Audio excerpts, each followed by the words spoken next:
Welcome everyone to day 8 of the Democrat shutdown. As is our custom now, we'll come out every morning and give you an update on where things stand. I've tried to make this as simple as possible and as digestible as possible. It seems complicated, what's happening in Washington right now. It actually is very simple. Don't let the Democrats distract you and try to convince you of things that are not true. Yesterday, or a couple of days ago, Monday, I laid out 6 simple truths about how the Democrats shut down the government, why they did it, and why it is so important for them to come to their senses and turn the lights on. Yesterday, I went through 5 fast facts for you about the shutdown, and I explained, as everyone now knows, Chuck Schumer's desperate attempts to rehabilitate his own image by shutting down the government. Today, we're going to talk about some of the consequences of that shutdown and what it means to real people around this country, real Americans experiencing the devastating cost of their political antics here. And I'm going to read you some sample quotes and headlines that we just collected yesterday from around the country. Here's a headline from The Hill. GOP leaders point to Capitol Police missed paychecks as shutdown drags on. So today, the U.S. Capitol Police officers are going to come to work to bravely protect U.S. government officials and staff in these dangerous times. They're going to do that without pay.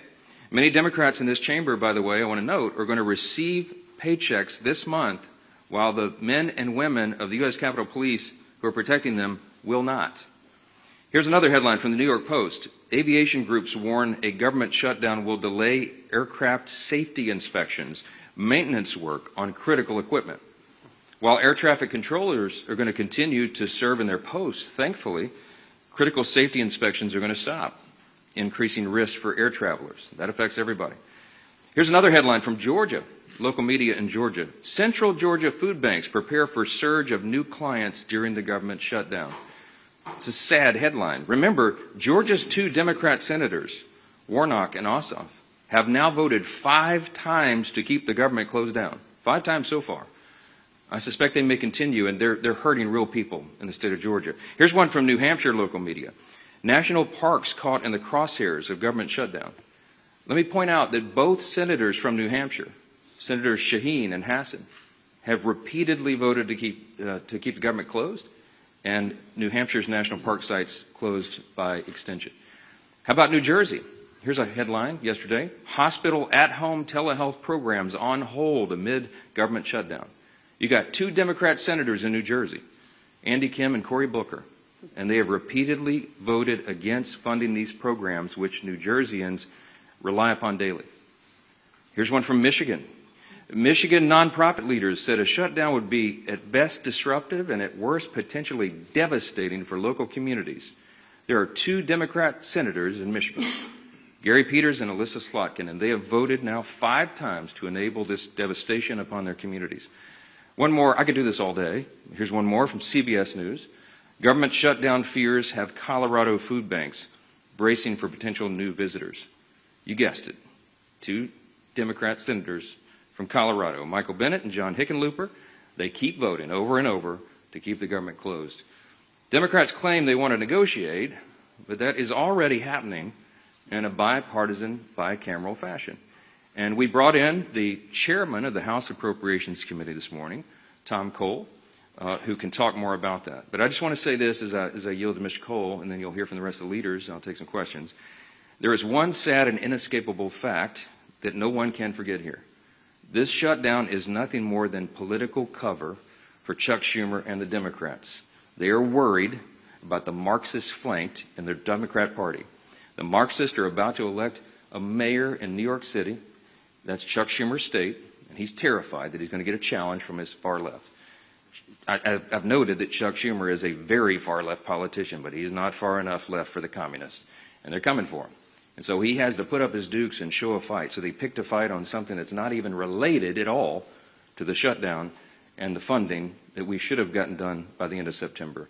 We just need a stopgap measure to give us a little more time to get the job of Congress done. They refuse to do it because they're playing politics, and real Americans are paying the price for it. But let me introduce Chairman Cole, and he can tell you about some of these discussions that have been going on. Mr. Cole.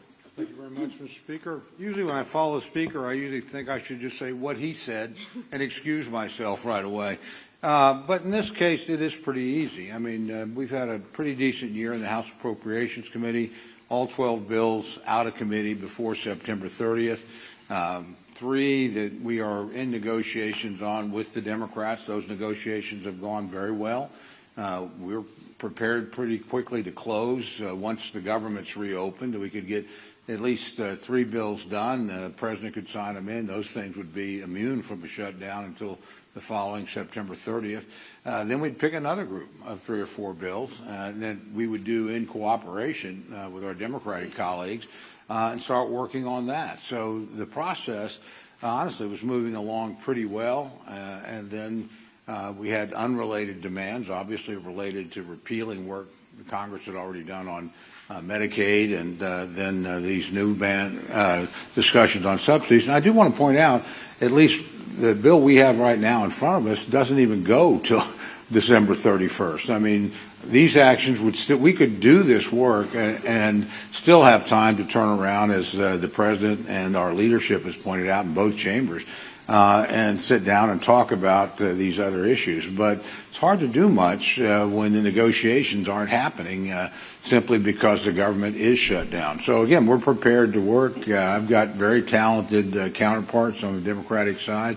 They're good negotiators. We've negotiated a lot of labor issue bills together between Patty Murray, Rosa DeLauro, and myself, and obviously Susan Collins is one of the best legislators in the building. So it's not like we were going to have a hard time, I think, finding common ground, but you do have to restore the government for that to happen.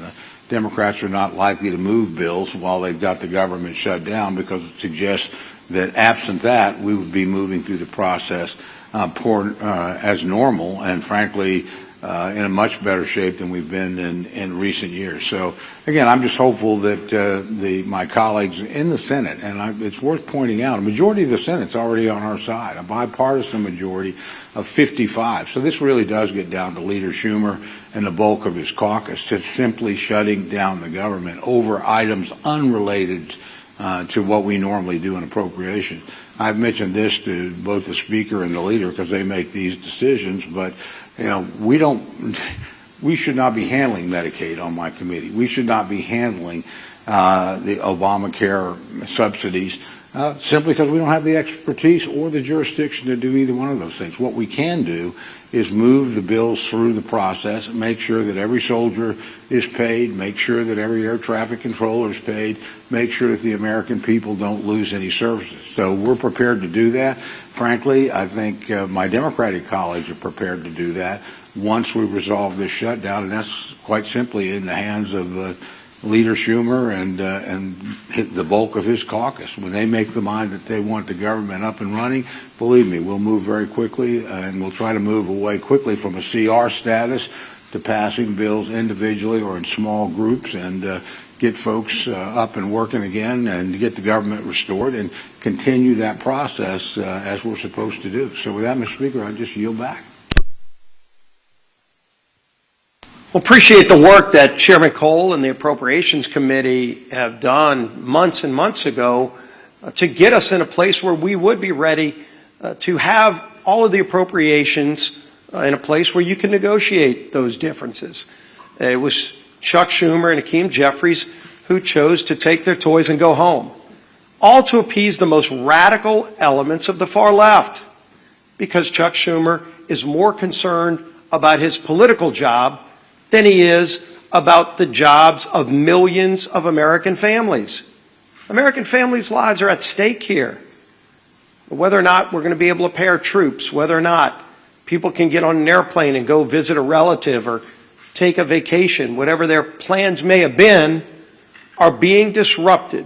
Real lives of real people are being disrupted so that Chuck Schumer can show the far left Marxists in his party that he's having some kind of tantrum and fighting Donald Trump because he's afraid of the far left part of his political base. A lot of people say, what is this really about? And obviously you see Democrats trying to make it about things that have nothing to do with the basic funding of government, the bill that we passed here in this House just a few weeks ago. And in fact, a lot of Democrats are having buyer's remorse, but every one of us has a voting card. And weeks ago, Republicans and Democrats in the House had an opportunity to put this voting card in the machine and tell the American people where they stand on a government shutdown. And 99% of House Republicans voted yes to keep the government open while we negotiate our differences, and 99% of Democrats voted no to shut the government down. Some of them are having buyer's remorse, and I don't blame them. They're now realizing the dire consequences that their no vote caused to real families across America. Some of them are begging the Speaker, please bring us back in so they can get another shot at this. But you don't get a do-over. They picked the wrong side. They voted to shut the government down. They failed the test. But the good news is they can get bailed out by the Senate. If they really want to solve these problems, if they really want to make sure our troops get paid, which, by the way, we voted for, they voted against, they can call their 2 Democrat senators who have 5 times voted to shut the government down and say, today's the day you can make amends. Today's the day you can open the government up. We only need 4 more votes. It's not a large number. 4 Democrat senators have come to their senses and said, yes, let's open up the government and not have this charade continue, but it takes 4 more because Chuck Schumer wants to have a tantrum. Well, let me tell you what another senator just said yesterday about why this shutdown is going on. He said, quote, this is a Democrat senator yesterday, the point of this shutdown is not just suffering for suffering's sake, but to make a point. So you even have Democrat senators admitting that they're imposing suffering on the American people, but they just want to make a point? My God, millions of lives are at stake. They know they're inflicting suffering on the American people so they can make some kind of point? If you want to have a tantrum, this is not the 3rd grade. This is the lives of American people. Real lives are at stake. Real careers and families. Will they be able to pay their house note come the 15th?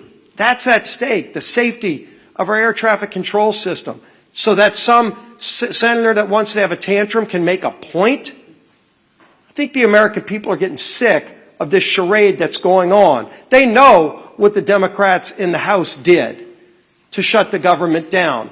But they also know that just 4 senators doing the right thing can turn this around and open the government back up again. And yes, we have big differences on a lot of things that we need to be negotiating on. All those bills that Chairman Cole and his appropriators sent out of committee, you can't have those negotiations while you're in a shutdown. And they know that. But they don't mind inflicting suffering on the American people because they want to make a point. I think the American people are going to start making points. People could pick up the phone and call their Democrat senator. We did a press call yesterday in the states of Georgia and Maryland, where all 4 senators there could literally end this today, but they've all been 5 times voting no on the bill to get the government back open. It was ironic. The Maryland delegation of Democrats held a press conference just days ago talking about how bad a shutdown will be for the state of Maryland. And they're right. The irony is they're the ones who voted to shut it down.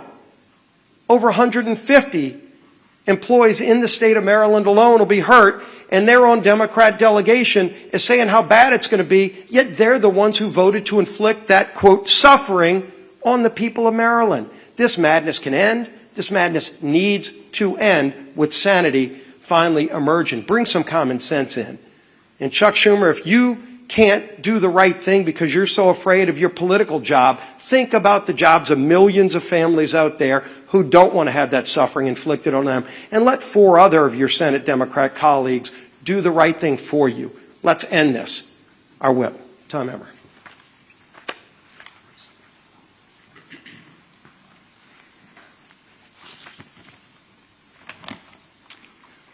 Eight days.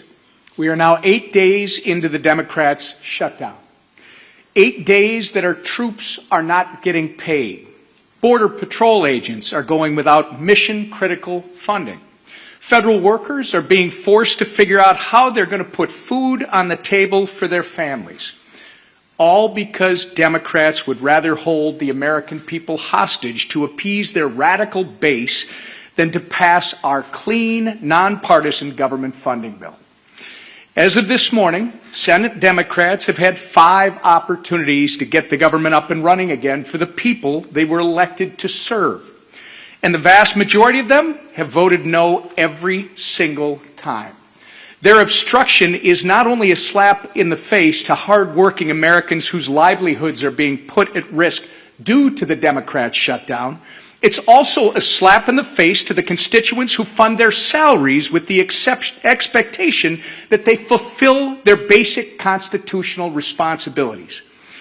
In my hand, I have more than a dozen pages of organizations from across the country representing Americans from every end of the political spectrum, echoing the exact same message. And that message is that government shutdowns solves nothing and hurts everyone. So to our Democrat colleagues in the Senate, enough with the political grandstanding. Do the right and responsible thing by passing the House's clean CR immediately. Americans are already hurting. People's jobs are at stake. You can and must end the political games and reopen the government today. And with that, I turn it over to our conference chair, Lisa McClain. Thank you. Good morning, everybody. Again and again, Democrats have chosen to put illegal aliens over hardworking Americans. That is not my opinion. That is fact. Read the bill. Democrats let millions of illegals pour in across our border under Joe Biden. Democrats gave them driver's license. Democrats allowed them to cast ballots in elections. And now Democrats are fighting. They are fighting to give illegals health care on your dime. Democrats want to take money out of your pockets and give them to illegal aliens so they can get government benefits. These aren't my opinions. These are actual facts.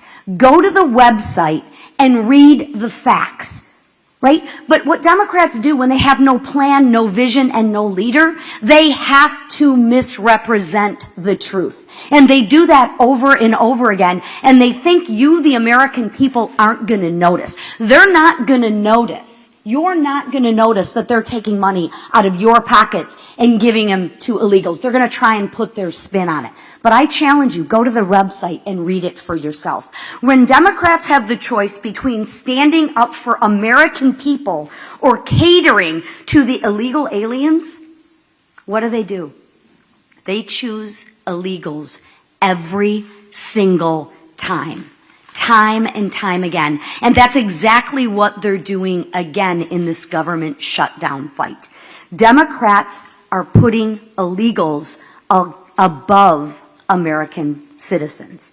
So I ask the Democrats, how long will it take you to put Americans first in this funding fight?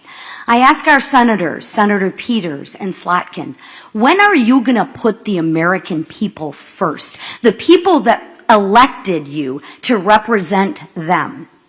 How many times will you vote against our troops? I ask Senator Peters and Senator Slotkin, how many times are you going to vote not to pay our troops? How many times will you vote against moms and babies who rely on WIC? Against flood insurance? How many times will you vote to put illegals first and Americans last? The answer to that question is as long as the radical base keeps calling the shots.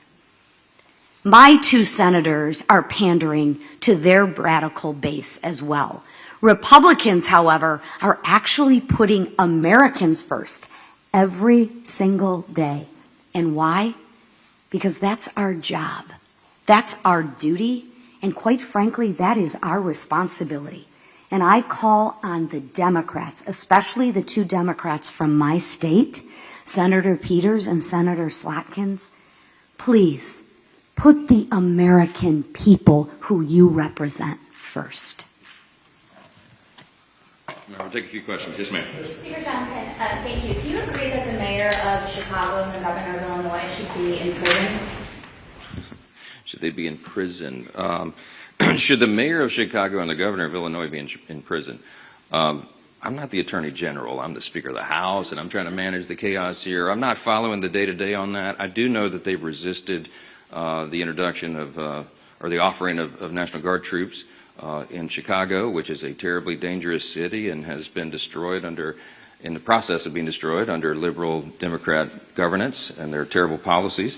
I would just cite for you in response Exhibit A, which is the District of Columbia. All of you were able to walk safely into the Capitol today, and you can park your cars blocks away and walk back to your cars, and you're not in fear of having your purse snatched or your car being jacked or being assaulted. And why is that? Because President Trump had enough of it. He's a strong leader in the Oval Office, and he used the resources that were available to him, the National Guard, to bring order to the chaos.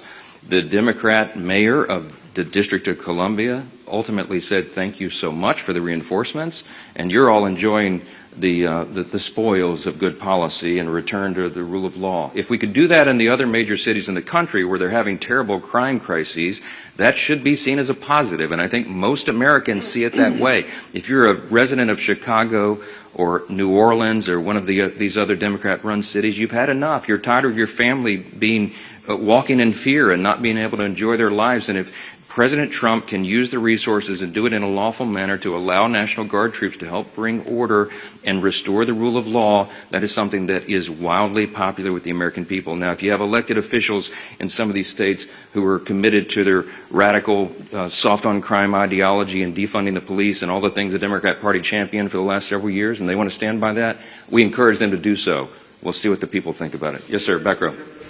Speaker Johnson, a lot of the free health care for illegal aliens that you've been talking about is care provided in emergency rooms, which are required by federal law to care for anybody, even if they can't pay, even if they're not a citizen. Do you think that that law should be changed? No. You're talking about EMTALA, which has been part of the law for most of my life. Emergency care is provided without question to anyone who comes in. If you're hemorrhaging and you show up in an emergency room, you get treated. That's something we all support. That's a very good law. We're in favor of it. You're cherry-picking a tiny subset of the issues. We put, and go to it's still on the website, speaker.gov, look at page 57, section 2141 of Chuck Schumer's counter-proposal CR that he filed. There's 6 categories of things that they would like to restore funding to, and it adds up to $192.8 billion, almost $200 billion of hardworking taxpayer funds that would go to support illegal aliens and other non-citizens. Now, with regard to EMTALA, are we saying change the law? No. But one of the things they're doing, and one of the things that Chuck Schumer is advocating for and has filed in the law and is using as a leverage point to keep the government shut down, is he literally wants to reimburse hospitals more money for treating illegal aliens than American citizens. Fact. Go look it up. Go look on the website. Don't take my word for it. We're not doing that. If you're a young, pregnant American citizen woman who shows up in an ER and you get treated and they pay the hospital less for treating you than some illegal rabble-rouser who came in from some, South American country to do us harm, that is wrong. The Republican Party stands for common sense. In the big, beautiful bill, we fix that. And Chuck Schumer wants to unwind it, and it is unconscionable to me that he's inflicting all this pain on American citizens so they can play games and try to appease the radical left base. That's what this is. Yes. Thank you, Mr. Speaker. 2 questions about federal worker pay. One, is it your understanding that federal workers will be repaid after this shutdown as part of current law? And 2, would you allow a UC, for example, for the military to ensure that they would be paid in the shutdown? Those are 2 questions. Federal workers, it's my understanding that the law is that they would be paid. There is some other legal analysis that's floating around. I have yet had time to dig into and read that. But it has always been the case, that is tradition, and I think it is statutory law that federal employees be paid, and that's my position. I think they should be. They should not be subjected to harm and financial dire straits because Chuck Schumer wants to play political games. With regard to paying the troops, I want everybody to listen to me very carefully. Hakeem Jeffries and the House Democrats, as Leader Scalise said so well, are clamoring to get back here and have another vote because some of them want to get on record and say they're for paying the troops. We already had that vote. It's called the CR. Every Republican and at least one Democrat had the common sense to say, of course we want the government to stay in operation. Of course we want to pay our troops and our air traffic controllers and our Border Patrol agents, TSA, and everybody else. We did have that vote. The House, I keep saying the House did its job. We did that almost 3 weeks ago. And every Democrat in the House except one voted against it. They voted that they did not want the troops to be paid. They did not want TSA agents to be paid. They did not want air traffic controllers, Border Patrol agents, and all the rest. They live with that vote. They made that decision. The House is done. The ball is now in the Senate's court. It does us no good to be here dithering on show votes. We did it. We sent the product over. It is clean. It is 24 pages in length. It's the most bare minimum that's necessary to keep the lights on for the people. And Chuck Schumer and 43 of his colleagues, Democrats, continue to do the wrong thing. We're not having it. Yes, ma'am. Thank you so much. Democrats continue to allege that the Republican-controlled Senate can change the rules to push through the shutdown impasse. Congresswoman Marjorie Taylor Greene is also now saying the same. Is there any validity to this, and what sort of precedent would that set for a future Democrat-controlled Senate? Well, I'd lead the House, but the Senate has its own rules. Some of them are arcane, and when you're in the minority, you don't like it a lot. The filibuster is a tradition over there that's been maintained by both parties whenever they've been in the majority for a long, long time, and they can make a very compelling case as to why that's true. Now, could you go nuclear and blow that all up and end the filibuster once and for all and allow everything for only majority party vote, 51 votes in the Senate? I mean, is it possible? Yes. Is it wise? You can have a lot of people who would tell you it's not. I mean, on the Republican side, I would be deeply concerned if the Democrats had a bare majority in the Senate right now. A Marxist ideology taking over the Democrat Party? Do I want them to have no safeguards and no stumbling blocks or hurdles at all in the way of turning us into a communist country? I don't think that's a great idea. That's me. So what's good for the goose is good for the gander, as they always say. And there are some safeguards in the process that were built in a long, long time ago to prevent one party just running roughshod. Now, there's a big contrast between what I just said and the issue that is before us today. We're not asking Chuck Schumer and the Democrats to do anything different than what they've always done. We've shown you the highlight reel. Chuck Schumer gave impassioned speeches as recently as 7 months ago in March of this year. He said, we have to keep the government open. It would be dangerous and harmful to the American people. He said after the vote, he went on CNN and said, I'm proud of that vote. I didn't like it, but we had to do that.